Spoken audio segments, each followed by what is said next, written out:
찬송가 320장 찬양하겠습니다.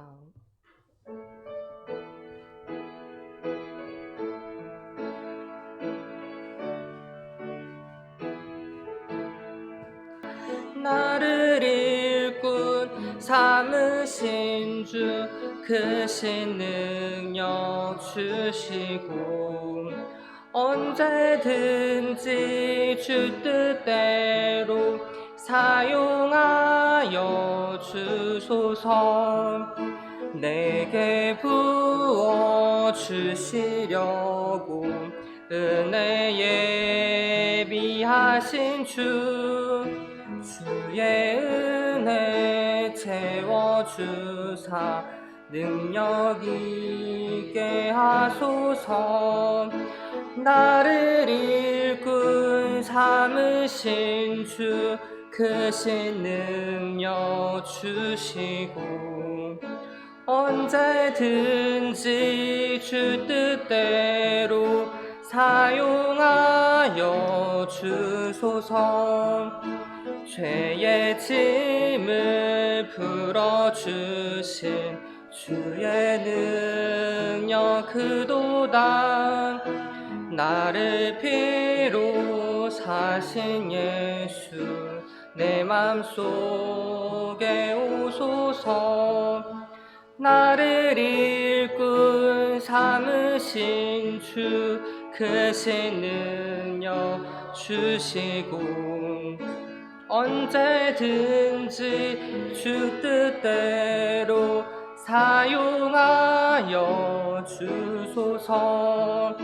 주여 내게 성령으로 충만하게 채우사 생명수가 강물처럼 흐르게 하옵소서. 나를 일꾼 삼으신 주 크신 능력 주시고 언제든지 주 뜻대로 사용하여 주소서. 아멘.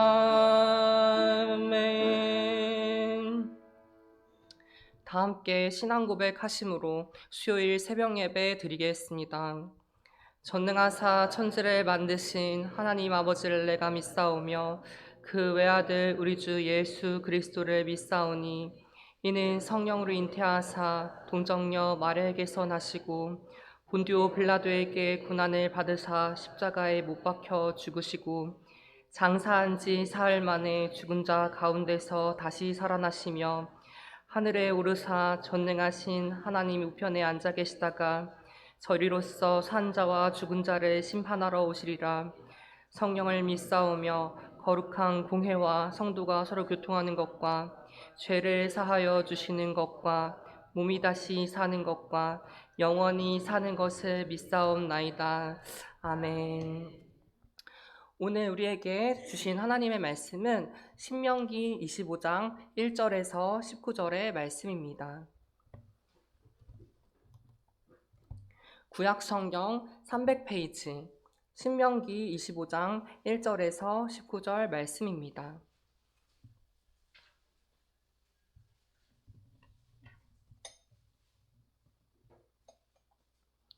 다 함께 합독하게 했습니다. 사람들 사이에 시비가 생겨 재판에 청하면 재판장은 그들을 재판하여 의인은 의롭다 하고 악인은 정죄할 것이며 악인에게 태형이 합당하면 재판장은 그를 엎드리게 하고 그 앞에서 그의 죄에 따라 수를 맞추어 때리게 하라. 40가지는 때리려니와 그것을 넘기지 못할지니 만일 그것을 넘겨 매를 지나치게 때리면 내가 내 형제를 경히 여기는 것이 될까 하노라. 곡식 떠는 소에게 망을 씌우지 말지니라. 형제들이 함께 사는데 그중 하나가 죽고 아들이 없거든 그 죽은 자의 아내는 나가서 타인에게 시집가지 말 것이요 그의 남편의 형제가 그에게로 들어가서 그를 맞이하여 아내로 삼아 그의 남편의 형제된 의무를 그에게 다 행할 것이요 그 여인이 낳은 첫 아들이 그 죽은 형제의 이름을 잊게 하여 그 이름이 이스라엘 중에서 끊어지지 않게 할 것이니라. 그러나 그 사람이 만일 그 형제의 아내 맞이하기를 즐겨하지 아니하면 그 형제의 아내는 그 성문으로 장로들에게로 나아가서 말하기를 내 남편의 형제가 그의 형제의 이름을 이스라엘 중에 있기를 싫어하여 남편의 형제된 의무를 내게 행하지 아니하이다 할 것이요.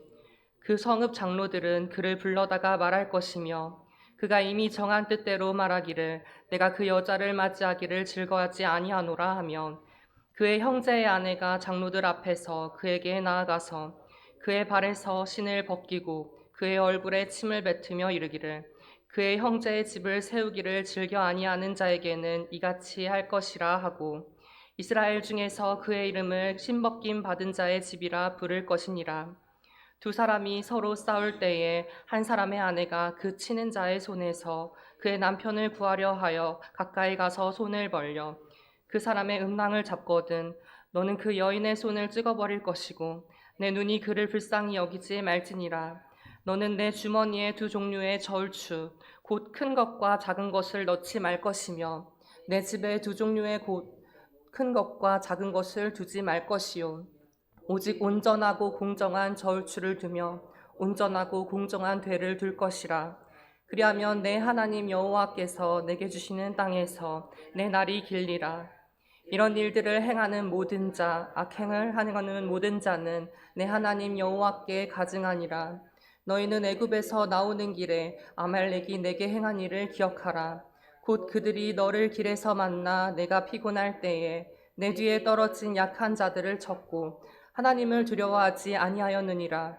그러므로 내 하나님 여호와께서 내게 기업으로 주어 차지하게 하시는 땅에서 내 하나님 여호와께서 사방에 있는 모든 적군으로부터 내게 안식을 주실 때에 너는 천하에서 아말렉에 대한 기억을 지워버리라. 너는 잊지 말지니라.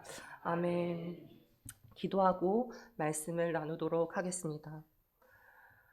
언제나 우리의 영광을 받으시기 합당하신 하나님, 오늘도 우리에게 허락된 새날을 주님의 전에 나와 예배로 시작하게 하시니 감사드립니다.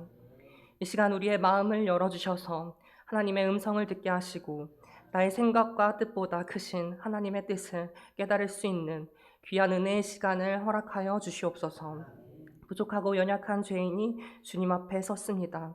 더럽고 악한 죄된 모습들 주님의 거룩하신 십자가 뒤에 가려주시고 온전히 주님의 영광만을 드러내는 주님의 도구가 되게 하여 주시옵소서. 오늘도 우리 예배 가운데 함께 하실 주님을 기대하며 홀로 영광 받으실 예수님의 이름으로 기도드립니다. 아멘.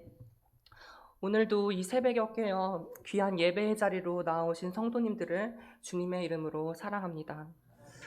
오늘 우리가 함께 나눌 말씀의 제목은 정의와 공의가 흐르는 하나님 나라입니다. 사랑하는 성도님들, 우리는 언제나 우리들의 삶을 살펴보고 세상을 돌아보면 참 많은 갈등과 혼란이 끊이지 않고 우리와 늘 함께 한다는 것을 느낄 수 있습니다. 나라와 나라 사이에는 전쟁이 계속되고 사람과 사람 사이에는 다툼과 미움이 끊이지 않습니다. 때때로 정의가 무너지는 모습을 마주할 때도 있고 힘이 있는 사람들이 약한 사람들을 짓누르는 모습을 볼 때도 있습니다. 가정이나 학교나 직장 안에서도 우리의 모든 일상들을 돌이켜보면 우리가 완전한 평화와 질서를 찾아보기 어려운 세상 가운데 살고 있음을 늘 목도하게 됩니다. 그래서 인간은 늘 더 나은 세상을 꿈꾸는 것 같습니다. 서로를 해치지 않는 세상, 억울한 사람이 없는 세상, 눈물이 멈추고 평화가 가득한 세상을 항상 꿈을 꾸곤 합니다. 그리고 성경은 우리에게 그러한 세상이 결코 헛된 꿈이 아니라고 말씀하고 있습니다. 왜냐하면 우리 그리스도인들에게는 하나님께서 다스리시는 나라, 하나님께서 통치하시는 아름다운 세상이 있기 때문입니다. 이사야 선지자는 하나님께서 다스리시는 평화의 나라를 이렇게 묘사하고 있습니다. 이리가 어린 양과 함께 살며 표범이 어린 염소와 함께 누우며 송아지와 어린 사자와 살찐 짐승이 함께 있고 어린아이가 그들을 이끄는 세상, 암소와 곰이 함께 먹고 젖먹는 아이가 독사의 굴에 손을 넣어도 상함이 없는 세상. 그야말로 완전한 평화의 나라입니다. 자연의 섭리에 따라 약육강식이 없는 세상을 말씀하고 있는 것이지요. 우리 그리스도인들은 이러한 하나님 나라를 늘 기대하며 살아갑니다. 그런데 여기서 한 가지 질문이 생깁니다. 하나님 나라란 단지 우리가 죽은 뒤에 들어가는 미래의 나라일 뿐인 것일까요? 성경은 그렇지 않다고 말씀하고 있습니다. 예수님께서는 하나님의 나라가 이미 우리 가운데 임했다고 선포하셨습니다. 이 말씀은 하나님의 나라는 장차 완성될 나라이지만 동시에 지금도 이미 우리 가운데 이미 시작된 나라임을 뜻합니다. 예수님께서 우리에게 선포해 주신 말씀이 조금 어렵게 들릴 수도 있습니다. 쉽게 말하면 하나님의 나라가 이미 시작되었지만 아직 완성되지 않은 나라라는 이 말씀은 마치 해가 떠오르기 시작한 새벽과도 같은 뜻입니다.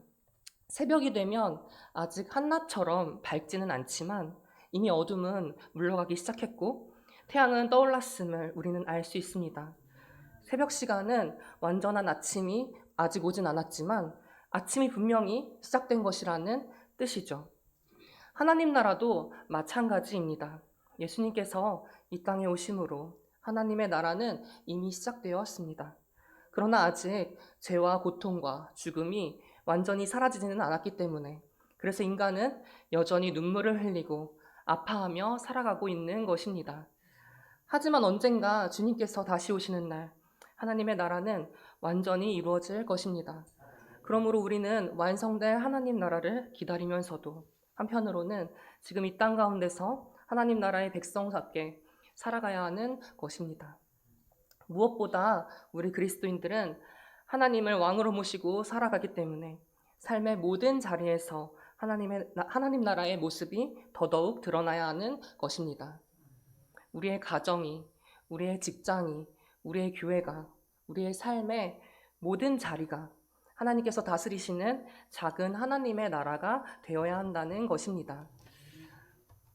오늘의 본문인 신명기 25장의 말씀은 얼핏 보면 서로 관련이 없는 여러 율법들이 나열되어 있는 것처럼 보입니다. 재판에 대한 이야기와 가축에 대한 이야기, 수혼제에 대한 이야기와 저울추에 대한 이야기, 또한 아말렉에 대한 이야기까지 등장하고 있습니다. 그러나 자세히 살펴보면 이 모든 율법은 하나님의 공통된 주제를 가지고 있다는 것을 우리는 잘 알 수 있습니다.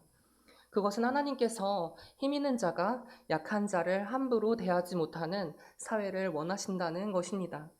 구체적으로는 공정함과 생명 존중, 그리고 공동체적인 차원에서의 책임이 살아있는 사회를 원하신다는 것입니다.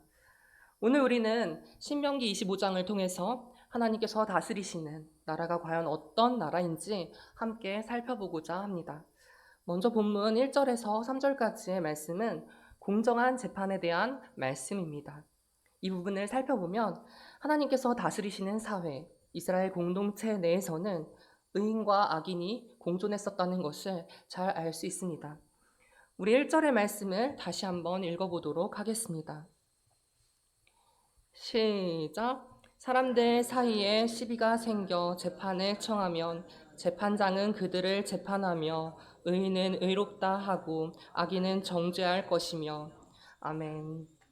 구약시대 당시 재판이라 함은 의인과 악인을 가려내는 수단이었습니다.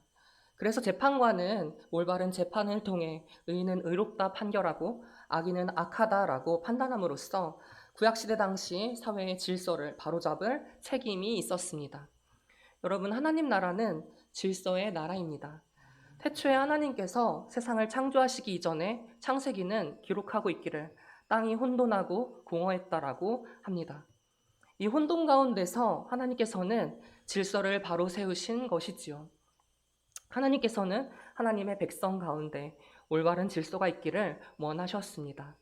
그래서 모세가 사회 질서를 바로 세우는 재판의 중요성을 알고 신명기 1장에서부터 재판에 대하여 말한 바가 있습니다. 우리 신명기 1장 16절에서 17절의 말씀을 한번 찾아서 함께 읽어보도록 하겠습니다. 신명기 1장 16절에서 17절 말씀입니다.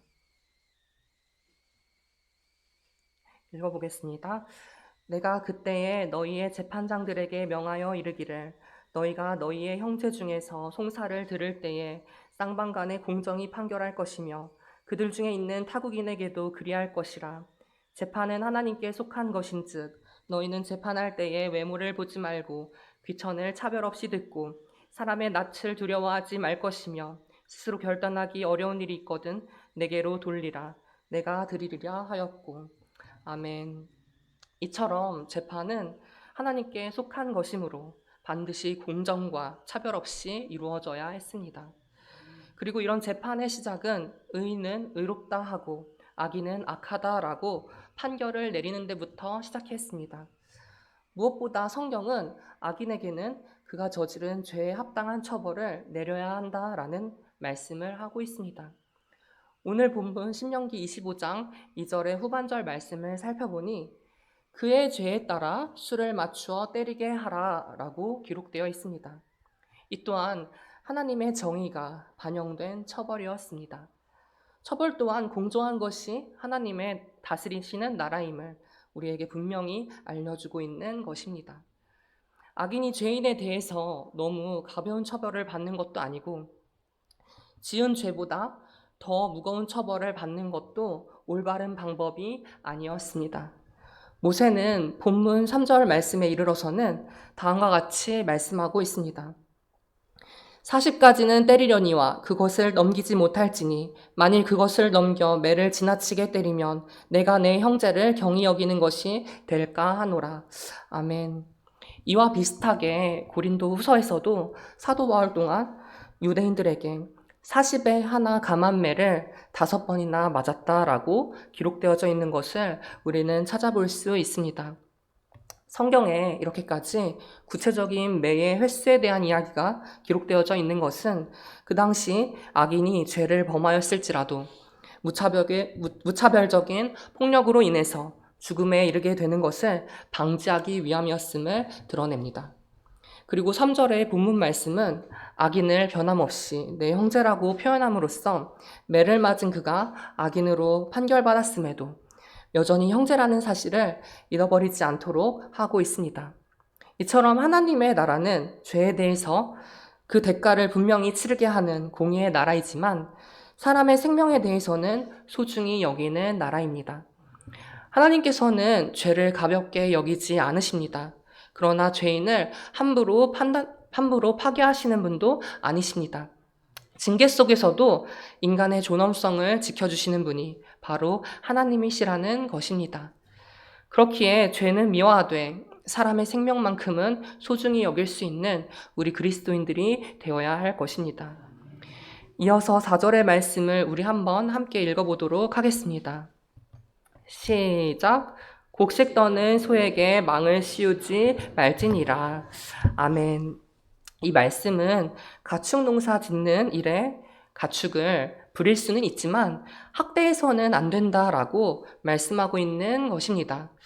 곡식을 타작하는 소의 입에 망을 씌우지 않으므로 배고픈 소가 떨어져 있는 곡식들을 주워 먹을 수 있도록 배려해야 하며 이는 일하는 사람이 그에 대한 품삯을 받듯이 소도 떨어져 있는 곡식을 먹는 것이 소가 당연히 누려야 할 마땅한 대가로 본 것입니다. 요즘 우리 사회에서는 동물학대에 대한 이야기가 심심치 않게 들리곤 합니다. 그래서 오늘날의 동물들을 보호하는 여러 법들이 많이 생겨난 것을 볼 수 있습니다. 그리고 동물보호법에 위반된 일들을 행하는 사람을 보게 되면 그에 대한 합당한 책임을 벌로 받곤 하는 것을 또 보게 됩니다. 이렇게 오늘날의 세상도 생명의 존엄성과 동물 보호의 가치를 중요하게 여기고 있습니다. 그렇다면 하나님의 백성인 우리 그리스도인들은 어떻게 해야 할까요? 우리는 세상의 기준을 넘어서 모든 생명이 하나님께로부터 왔음을 믿는 사람들입니다. 그렇기 때문에 살아있는 생명을 함부로 착취하거나 학대해서는 안 되는 것입니다. 하나님께서 창조하시고 우리에게 맡기신 생명들을 소중히 여기며 잘 돌볼 수 있는 저와 여러분이 되시길 간절히 소망합니다. 본문 5절부터 10절까지의 말씀은 수혼제에 대한 말씀이 이어집니다. 여기서 수혼제란 형제가 자녀를 남기지 못한 채 죽음을 맞이하게 되었을 경우 그 형제의 아내를 다른 형제가 돌보도록 한 이스라엘 공동체 내의 사회적 제도였습니다. 오늘날 우리의 문화에서 이렇게 지켜본다면 상당히 낯설고 이해하기 어려운 제도처럼 보입니다. 그러나 우리는 이 제도를 오늘날 우리의 관점이 아니라 구약시대 당시 이스라엘 사회의 모습 속에서 이해해야 합니다. 현재 사회는 남편을 잃은 여성이라 할지라도 여건에 따라서는 직장을 가지고 살아갈 수 있고 또 국가의 복지 제도나 여러 사회적인 차원에서 다양한 도움을 받을 수도 있습니다. 하지만 구약시대 당시 그렇지는 못했습니다. 남편이 죽으면 생계를 책임질 사람도 또 재산을 지켜줄 사람도 가정을 보호해줄 사람도 사라지는 경우였기 때문에 이런 보호는 많지가 않았습니다. 특별히 자녀가 없는 과부의 경우에는 더욱 그런 상황에 놓일 수밖에 없었습니다. 그래서 하나님께서는 그들을 외면하지 않으셨던 것입니다. 수혼제는 단순히 혈통을 이어가기 위한 제도가 아니라 남겨진 과부를 보호하고 가정을 지키기 위한 하나님의 배려였습니다. 또한 하나님께서 이스라엘의 각 지파에 나눠주신 기업이 다른 이방 나라로 넘어가지 않도록 방지하기 위해 그런 장치를 마련해 둔 것이기도 했습니다. 그래서 하나님께서는 수혼제를 통해서 이스라엘 백성들에게 죽은 형제의 이름을 이어갈 아들을 세울 수 있고 그 가정과 기업을 계속해서 지켜나갈 수 있도록 기회를 주셨던 것입니다. 그리고 가족이 어려움에 처했을 때 외면하지 말고 함께 책임지라고 말씀했던 것입니다. 사랑하는 성도님들, 하나님의 나라는 가족을 버리는 나라가 아니라 가족을 돌보는 나라입니다. 나의 유익보다 책임을 먼저 생각하고 나의 만족보다 사랑을 먼저 생각하는 곳에 하나님의 나라가 임하게 되는 줄로 믿습니다. 오늘날 우리에게 수혼제를 그대로 적용할 수는 없겠지만 가정을 소중히 여기고 공동체를 책임 있게 돌보라는 하나님의 말씀은 여전히 유효합니다. 그렇기에 하나님께서 맡겨주신 우리의 가정과 공동체를 믿음으로 세워갈 수 있는 저와 여러분이 되시기를 간절히 소망합니다. 다음으로 본문 11절과 12절의 말씀은 본문 1절에서 말씀하고 있는 것처럼 사람들 사이에 다툼이 일어났을 때의 상황을 말씀하고 있습니다. 11절과 12절의 내용을 살펴보면 다음과 같습니다. 한 사람이 싸움 중에 상대방에게 맞고 있었는데 그 모습을 본 어떤 아내가 남편을 돕기 위해 개입을 하게 됩니다. 그런데 문제는 그 과정에서 개입을 한 여성이 상대방의 성기를 잡아 상하게 하려 했다는 것입니다. 그리고 그런 행동을 했던 여성의 손을 찍어버리라는 처벌이 명시되어 있습니다. 오늘날 우리의 시선으로 보면 이 말씀은 다소 이해하기 어려운 부분도 있고 이런 문제에 대한 처벌이 조금은 매우 가혹해 보이기도 할 수 있습니다. 그렇다면 하나님께서는 왜 이런 명령을 주신 것일까요? 중요한 것은 하나님께서 단순히 한 가지의 행동만을 보시고 문제를 삼으신 것은 아니라는 것입니다. 그때 당시 이러한 행동은 상대방에게 극심한 수치심을 안겨주었고 신체에 심각한 상해를 입힐 수 있는 폭력적인 행동으로 여겨졌기 때문에 자신의 손으로 상대를 응징하려는 행동을 했던 그 여자에게는 그런 처벌이 마땅한 것이었습니다. 그래서 하나님께서는 이스라엘 백성들에게 다툼이 생기더라도 함부로 상대방의 존엄성이나 이제 그런 생명을 짓밟거나 심각한 상해를 입히지 말라고 가르치셨던 것이었습니다. 결국 재판과 처벌은 하나님께서 세우신 질서 안에서 이루어져야지 분노와 감정에 휩쓸려서 개인이 해결해서는 안 된다는 것입니다. 여러분, 우리도 살아가면서 많은 다툼을 겪을 때가 있습니다. 그러나 하나님께서는 우리에게 상대방의 존엄성을 존중하며 살아가라고 말씀하셨기 때문에 아무리 화가 나더라도 상대방에게 상처를 주는 말로 모욕을 한다거나 인격을 짓밟는다거나 감정으로 보복해서는 안 된다는 것입니다. 계속해서 본문 13절부터 16절까지의 말씀은 공정한 저울추를 사용할 것을 명령하고 있습니다. 구약시대 당시 시장에서 물건을 사고 팔 때는 저울추를 사용하여 무게를 재고 값을 정했습니다. 그런데 어떤 사람들은 물건을 살 때에 사용하는 저울추와 물건을 팔 때에 사용하는 저울추를 따로 가지고 있었습니다. 왜냐하면 물건을 살 때에는 무게를 재서 적게 주고 물건을 팔 때에는 무게를 가볍게 재서 더 많은 값을 받으려 했던 것이었습니다. 그래서 한마디로 말하면 상대방을 속여서 자신의 이익을 더 챙기는 일이 있었다는 것이었습니다. 그래서 하나님께서는 큰 저울추와 작은 저울추를 함께 두지 말라고 말씀하셨던 것입니다. 왜냐하면 하나님께서 다스리시는 나라는 정직함 위에 세워지는 나라이기 때문입니다. 하나님께서는 단지 예배만 잘 드리는 사람을 원하신 것이 아니었습니다. 시장에서 물건을 팔 때에도, 사업을 할 때에도, 직장에서 일을 할 때에도, 삶의 모든 순간 가운데 정직하고 질서 있게 살아가는 백성을 원하셨던 것입니다. 그리고 무엇보다 예수님께서는 누가복음 16장 13절에서 다음과 같이 말씀하셨습니다. 제가 한번 읽어보겠습니다.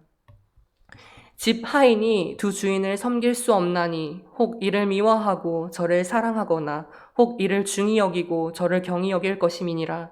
너희는 하나님과 재물을 겸하여 섬길 수 없느니라. 아멘.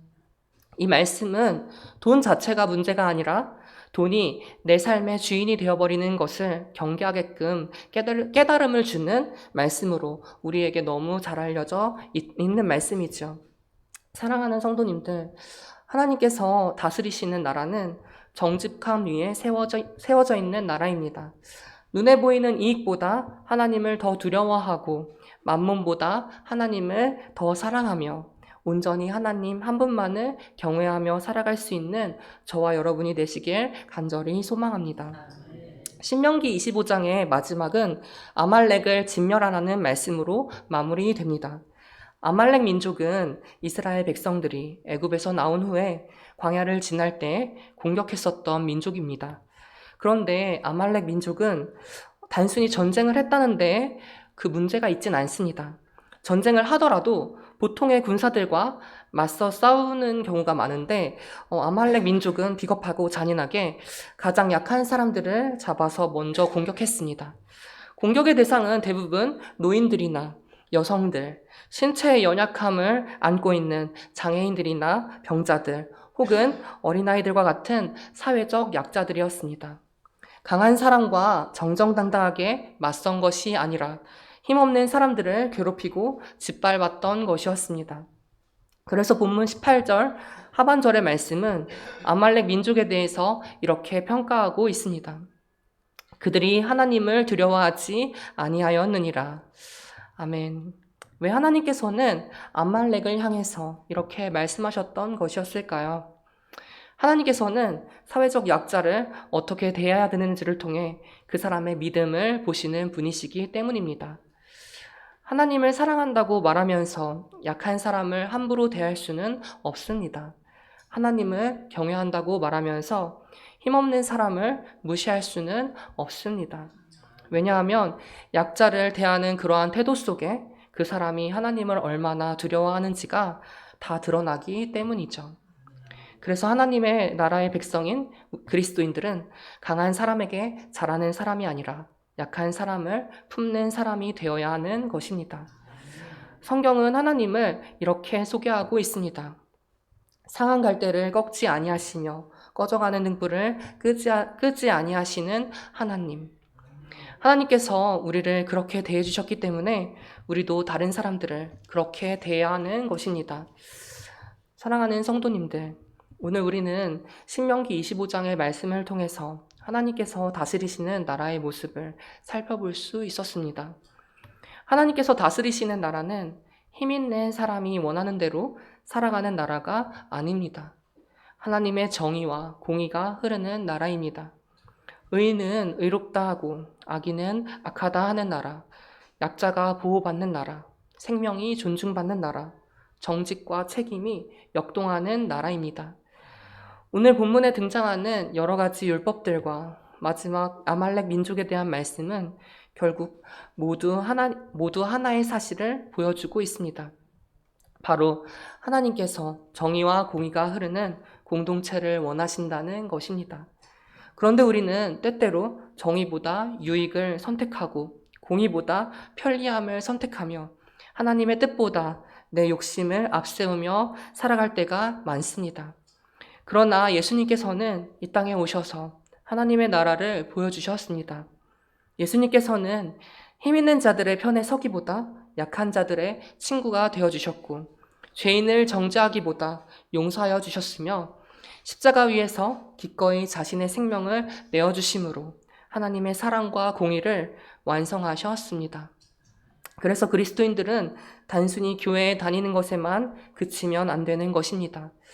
우리의 모든 삶의 자리에서 정의를 선택하고 정직을 실천하며 생명을 존중하고 약자를 돌보며 하나님을 경외하는 삶을 살아가야 한다는 것입니다. 사랑하는 성도님들, 하나님께서는 오늘도 하나님의 백성인 우리 그리스도인들을 향해서 정의와 공의가 흐르는 하나님 나라를 세워가길 원하시고 계십니다. 간절히 바라기는 하나님께서 다스리시는 그의 나라가 우리 희망교회 공동체 가운데 더욱 풍성하게 이루어지기를, 그래서 정의와 공의가 흐르는 하나님 나라를 세상 가운데 거침없이 드러낼 수 있는 우리 희망교회 공동체가 될 수 있기를 소망합니다. 기도하겠습니다. 사랑하는 주님, 오늘 신명기의 말씀을 통해서 하나님께서 원하시고 기뻐하시는 나라의 모습이 어떠한 것인지를 깨닫게 하시니 감사드립니다. 은혜의 주님, 우리 그리스도인들이 세상 가운데 살아갈 때에 정의와 공의가 흐르는 하나님의 나라를 세워갈 수 있도록 한없는 지혜와 능력을 더하여 주시옵소서. 또한 죄를 미워하되 사람을 사랑할 수 있고 생명을 귀하게 여기며 약자를 돌아볼 수 있는 그러한 사랑과 긍휼의 마음을 우리 가운데 허락하여 주시옵소서. 간절히 바라기는 무엇보다 먼저 우리들의 가정이 하나님께서 다스리시는 작은 하나님의 나라가 되길 원합니다. 그리하여 우리의 직장과 일터가 정직과 사랑으로 채워지는 곳이 되게 하시며 우리의 교회가 정의와 공의가 흐르는 공동체가 되게 하여 주시옵소서. 특별히 우리들의 삶을 통하여 하나님의 나라가 증거되게 하시고 주님께서 이 땅 가운데 다시 오시는 날까지 믿음으로 하나님의 나라를 세워가는 우리 희망교회 공동체가 되게 하여 주시옵소서. 오늘도 우리와 동행하시는 예수님의 이름으로 기도드립니다. 아멘. 다 함께 찬송가 208장 찬양하겠습니다.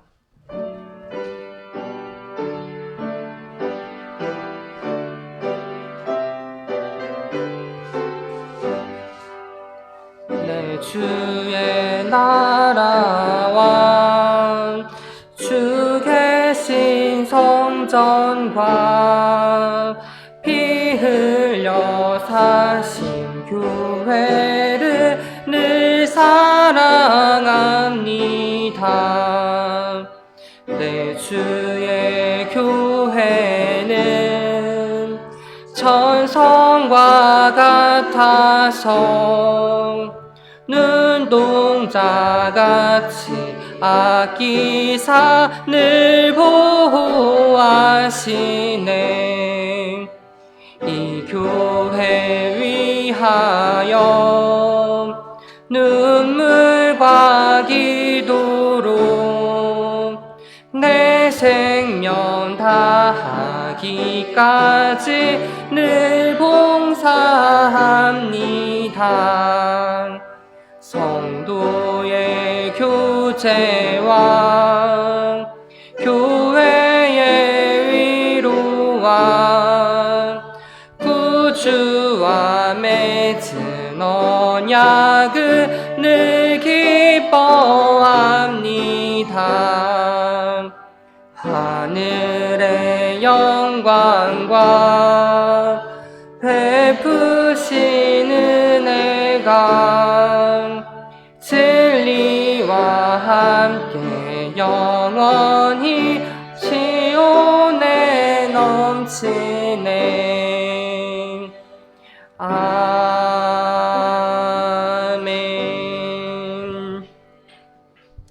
우리 이 시간 주여 함께 부르짖으시고 통성으로 기도하게 했습니다. 주여